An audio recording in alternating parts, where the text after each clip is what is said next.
Paytaxtın Nərimanov rayonunda yerləşən zavodlardan birində ölümlə nəticələnən bədbəxt hadisə baş verib. Hadisə iyulun 24-ü gecə saat 23 radələrində qeydə alınıb. Ağdaş rayon sakini 1989-cu il təvəllüdlü Ruslan Rahimoğlu Əliyev Çinar soyuducu zavodunun binasının liftini təmir edən zaman liftin şaxtasına yıxılıb.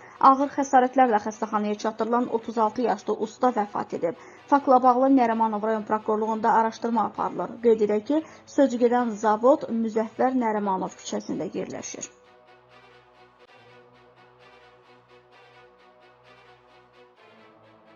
Evdən 70 min manatlıq qızıl oğurlayan şəxs saxlanılıb. Nərimanov rayonunda yerləşən evlərin birindən ümumi dəyəri 70 min manat olan qızıl zinət əşyalarının oğurlanması barədə polisə məlumat daxil olub.